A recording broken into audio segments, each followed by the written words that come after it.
Alors voilà cette vidéo pour vous parler de l'exercice 4. Donc la conversion en radians d'angle donné en degrés et conversion en degrés d'angle géométrique qui serait donné en radians. Alors bon, voilà, l'outil qui se cache derrière est relativement simple. Il suffit simplement d'utiliser un produit en croix. Alors il y a plein de façons différentes d'utiliser le produit en croix. Je vais prendre quelque chose d'assez classique. Donc on fait un petit tableau de proportionnalité. On se souvient que la correspondance entre les degrés et les radians est une correspondance entre pi et 180 degrés. Donc une fois qu'on sait ça, donc ici on va mettre la mesure de l'angle géométrique en degrés. Donc mesure de l'angle géométrique en degrés et la mesure de l'angle géométrique en radians. D'accord? Hop.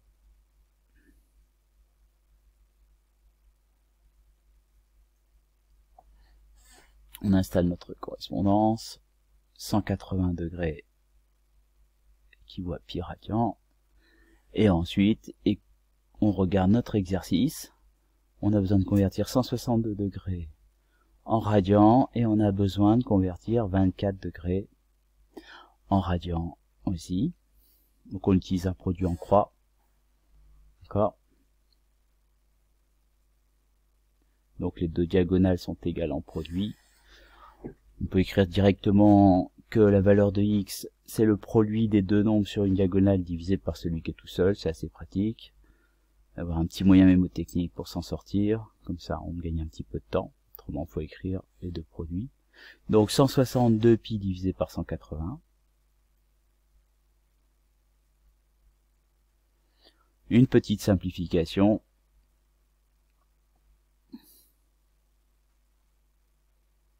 Votre calculatrice peut vous aider à simplifier. Voilà, 9 pi sur 10, puis on peut répondre.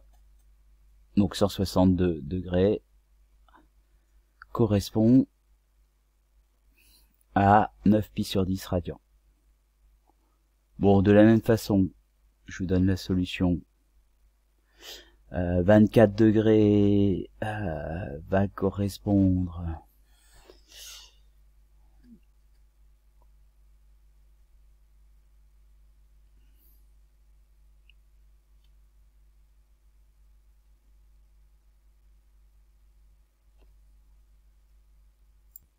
donc de la même façon, on trouve que 24 degrés correspond à 2 pi sur 15 radians.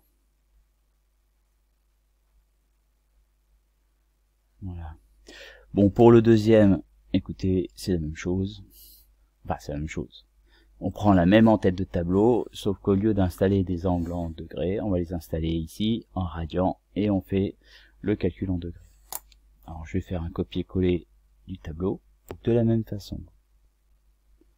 Je fais un petit copier-coller, je fais un peu de nettoyage. Alors, on installe notre pi sur 9, ici, et on installe notre 3 pi sur 4. Nos deux valeurs de x correspondantes. Là, ici, on trouve, alors, x égale, on va faire un peu de détail. Donc, x égale 180 fois pi sur 9 divisé par pi. Déjà, on peut se rendre compte des deux pi simplifiés. 180 divisé par 9, ça tombe juste, ça fait 20. Donc, l'angle pi sur 9 radians correspond à 20 degrés. Alors, donc pi sur 9 radians correspond à 20 degrés. Et de la même façon, on trouve que 3 pi sur 4 radians, mais on le savait déjà, 3 pi sur 4 radians va correspondre à 135 degrés. Fait partie des valeurs à 3 pi sur 4 à connaître un petit peu par cœur.